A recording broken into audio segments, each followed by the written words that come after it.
Alors j'ai déjà fait un article, je peux te tutoyer? Il n'y a pas de problème, Okay. c'est tout. D'accord. Okay. J'ai fait un article sur toi au mois de mai, comme je ne pouvais pas te voir faire l'interview, j'ai bidouillé à partir du DVD, parce que j'avais un DVD pour fabriquer une interview. D'accord. Je sais pas si tu l'as passé ou pas, c'est vrai que moi j'ai pas pris l'exemple. Non, je ne l'ai pas eu, je crois. Je l'ai pas eu. C'est vrai que pendant la tournée c'est difficile parce que... Voilà, je sais que l'emploi du temps était... Alors bon, l'album, j'aimerais qu'on parle d'abord de l'album. Ce qui m'a étonné, c'est que contrairement à tes prédécesseurs, il y avait un DVD en plus. Qui est quand même pas mal. Ouais, c'est bien. Ça s'est fait comment? On t'a informé de ça? Comment ça s'est passé? Je pense que ça s'est fait tout seul. Au début, quand je suis arrivé sur Paris, après m'être reposé après la Starac, donc mi-janvier, j'ai fait ma première rencontre ici avec Olivier, donc voilà, bon, on a été filmé ici. C'était le 17 janvier. Et puis voilà, il nous a expliqué que voilà, on fera un DVD tout ça, il commence déjà à filmer maintenant, etc. Et donc c'est super bien passé parce que le caméraman Sébastien était adorable aussi. C'était sympa à voir.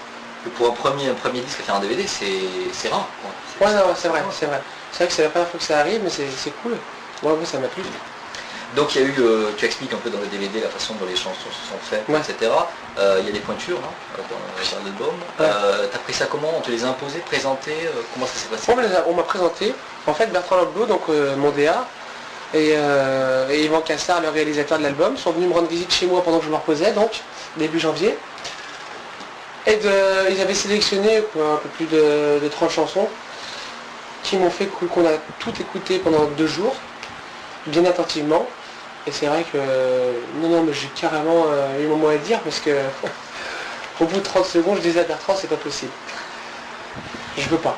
Et donc il était complètement d'accord avec moi, de toute façon, que même une chanson, je me souviens, on n'était pas trop d'accord et tout ça, mais il m'a écouté. Et puis voilà, j'ai même pu imposer une chanson d'un très bon ami à moi, donc, qui s'appelle Pardonne-moi. Donc voilà, chez qui on était justement en train d'écouter des chansons, donc c'est un studio qui est à côté de chez moi. Ce qu'on voit aussi dans le DVD. Exactement, ce qu'on voit dans le DVD, exactement. Donc je suis très content, très fier. Le premier album franchement me correspond. Peut-être qu'aux yeux de certains il me correspond peut-être trop, mais j'avais besoin de ça pour un premier album, de mettre les choses au point, parce que c'est vrai que j'aime pas trop en parler dans les interviews de ma vie privée, mais j'aime bien les dire en chantant.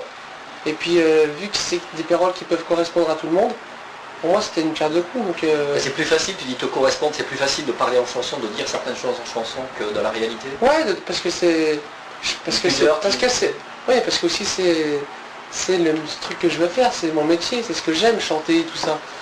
J'ai envie de faire passer des messages. Si c'est vrai que je peux chanter des choses autobiographiques et qui peuvent correspondre à tout le monde, je ne vais pas m'en priver, quoi, parce que justement ça fait... Non seulement je vais ressentir les paroles naturellement, mais je vais faire pouvoir passer un message aux gens. Quelle est la chanson qui te correspond le plus, vraiment? S'il y en avait une à extraire de l'album? Celle qui me correspond le plus, c'est le deuxième single, c'est Je suis en vie. Parce que les gens qui n'écoutent pas l'album, qui voient Je suis en vie, sont persuadés que c'est une balade mélancolique qui va faire pleurer dans les chaumières. Mais c'est pas ça du tout, quoi. C'est tout le contraire, c'est un hymne à la joie.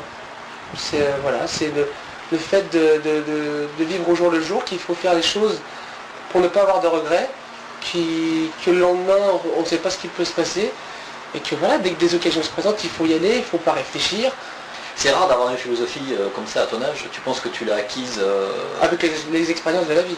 Ouais. Bah oui, forcément, ouais. Je pense. Et bon, généralement on l'a réussi à l'acquérir plus tard, mais c'est rare actuellement à 20, 21 ans d'avoir... Bah déjà à 15 ans, j'étais un peu comme ça, parce que justement ça m'a perturbé par rapport à mon adolescence. J'étais un peu trop en avance par rapport à tout le monde. Alors c'est vrai, les gens ont vu beaucoup de moi à la Starac, le côté déconneur, le côté enfant qui est en moi et tout ça. Mais bon, il y a beaucoup plus que ça, quoi, en fait. Non, j'ai vraiment bien la tête sur les épaules. C'est vrai que l'avantage quand tu traverses des périodes difficiles dans ta vie, ça te permet de prendre tout ce qui a pu se passer pour moi depuis le 3 septembre. Ça me permet de le prendre avec philosophie, avec recul. Et c'est pour ça qu'à ce jour, j'ai toujours bien la tête ancrée sur les épaules et je l'aurai tout le temps. Parce que le but pour moi, c'est d'avoir vraiment beaucoup de recul par rapport à ça. Et de ne pas me prendre pour ce que je ne suis pas. Donc voilà, je suis simplement en train de réaliser mon plus grand rêve. Et j'y mets tout mon cœur et toute mon âme dedans, quoi. Et en plus ça marche? Ça marche, pour le moment ça marche, donc ça va, je touche du bois Tu étais dans quel état d'esprit avant la sortie? Tu étais angoissé Bien sûr, j'étais angoissé, mais je suis encore là. Ça, par contre, on ne changera jamais. Je suis un éternel angoissé. Angoissé par rapport à quoi? Par rapport au fait que ça marche, Par rapport au fait que... Ouais, peut-être par rapport à ce fait-là aussi. Mais aussi avoir dans la tête que tout peut aller très vite dans ce métier. On le sait, et puis que c'est vrai qu'au niveau du disque, il y a une crise du marché du disque en ce moment. Ça, c'est pas fait pour aider les jeunes artistes qui veulent bien s'ancrer dans le milieu. Tout ça, il y a des difficultés de plus à surmonter, donc voilà, tout simplement, c'est les gens qui peuvent m'aider à continuer mon chemin, quoi. Alors là, la Starac est finie, la tournée est finie, la Starac est finie depuis un moment. Ouais. Lorsque tu regardes ça en arrière, lorsque tu te retournes, est-ce que tu penses que tu es en train de sortir du système TF1, c'est-à-dire de ce qui t'a fait connaître pour devenir quelqu'un à part entière? Le but, je pense que de toute façon, ce qui est clair dans cette logique de Starac, c'est qu'après, on puisse avoir comme tout artiste sa chance et pouvoir passer autant sur TF1 que sur France 2 que sur M6. Je pense qu'il y a... Après, voilà, on a le droit, à partir du moment où on a fait un truc, on a gagné un truc, le droit de sortir un album et tout ça, je pense on devrait avoir le mérite d'être T'as la sensation d'être respecté. considéré par les gens du métier? Pas encore, pas tous. Tu le sens par rapport à quoi ça? Par rapport au silence, je le sens. Silence de... Au silence des gens concernés, des gens qui... Je suis pas encore à l'aise sur les plateaux télé.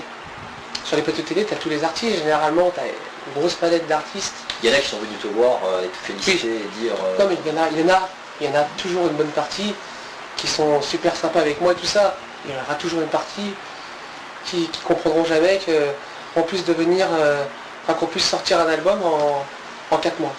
Tu as senti du mépris? Ouais, chez certains, ouais. Par le silence? Par le fait qu'ils te parlent pas, qu'ils te calculent pas. Alors que putain, on fait le même métier, on a la même passion à la base. Et tu n'as pas essayé d'aller vers eux justement? J'ose pas trop encore.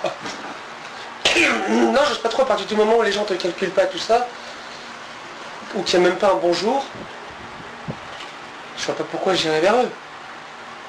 Je vois pas pourquoi j'irais vers eux et tout ça. À mon avis, je vais me retourner, je vais me prendre une veste et puis voilà quoi. Moi, c'est mon sentiment. C'est vrai que j'ai du mal à aborder un peu tout le monde, mais bon, il y a des artistes comme Lara Fabian, comme Calogero qui sont super sympas et puis voilà, maintenant, c'est pour ça qu'il faut laisser du temps après, pour que l'album puisse vivre tranquillement. Ça fait 2 mois qu'il est sorti, bon, après, j'espère que c'est un album qui pourra vivre sur 1 an et demi, parce que voilà, c'est mon plus grand souhait en tout cas. Ça voudra dire que les gens auront passé cette image, parce qu'il y en a une bonne partie qui n'aiment pas. Moi, le but pour moi, cet album, c'est aussi de plaire aux gens qui ne sont pas du tout Starac, qui sont contre ce phénomène et ce système, mais au moins qui puissent un jour écouter ça objectivement au fond de leur canapé et avoir un avis objectif. Comment tu expliques que ton album marche et l'album de tes prédécesseurs, Michal et Elodie Frégé, n'a pas vraiment fonctionné? Tu l'expliques, c'est dû à quoi d'après toi? Bon, ça c'est vrai que bon, moi c'est vrai que j'ai pas trop écouté l'album d'Elodie. Moi j'ai mis 1 mois de plus pour le faire. Peut-être qu'elle est là la réponse. Ouais, tu penses, ouais. Je sais pas. Après ce sont les gens qui décident, ça c'est pas moi qui peut... Lorsque tu dis que tu as écouté 30 chansons, ça a été difficile de faire le choix sur une courte durée Non. Tous ces morceaux? Non. Parce qu'on n'a pas la tête pleine? Non, parce que moi j'ai toujours dit que je fonctionnais au coup de cœur et j'en ai eu des coups de cœur. J'ai pas eu 12 coups de cœur, mais il y en a eu beaucoup. Et puis... Tu lui revendiques absolument tous autant? Il n'y en a pas une qui... Tu aimes un peu moins? Il y en a toujours dans les albums, c'est mes préférés, et je sais que ceux qui sont un peu moins. Maintenant, si elles sont là sur cet album, c'est que j'ai donné mon accord, et à partir de ce moment-là aussi, c'est que je me sentais bien pour les interpréter. Après, j'ai mes préférés, j'ai mes moins préférés, c'est pas normal. Ça, c'est la logique. Tu en as enregistré davantage? Carrément terminé, fini, monté, qui sont inédites, qui n'ont pas été mises dans l'album? Non, j'en ai pas enregistré davantage. On est resté à 12, mais c'est pas dit qu'avant la tournée solo, qui se fera sûrement l'année prochaine, c'est pas dit qu'entre-temps, j'enregistre pas un inédit. Ça, c'est pas sûr encore, on verra. Tu parlais des artistes tout à l'heure et de tes rapports avec eux. Ouais. Quelle est la personne que tu avais envie, dont tu rêvais peut-être de rencontrer avant de faire ce métier, que tu as rencontré au contraire, celle que tu pensais pouvoir rencontrer un jour que tu n'as pas rencontré. Moi, en dehors de Céline Dion, j'ai jamais été j'ai jamais été fan vraiment de quelqu'un. Même Céline Dion, je suis pas fan en fait. J'ai toujours senti le nom de Céline Dion parce que j'ai grandi avec elle artistiquement. C'est elle qui m'a inspiré avec ses chansons qu'il lui avait écrites Goldman, parce que ce style me convient assez. Mais j'ai jamais été du genre à accrocher des posters et tout ça, donc j'avais jamais. Moi, tous les artistes qui venaient nous voir à la Starac, c'était sympa. J'étais pas du genre à faire c'est Garou, c'est Pani, tout ça. Non, c'est des êtres humains comme tout le monde, tu vois. Bien sûr, mais à la base, on peut être impressionné, même si on ne le montre pas intérieurement. Bien sûr. J'étais impressionné par la simplicité de Phil Collins. J'ai discuté un petit peu, par exemple.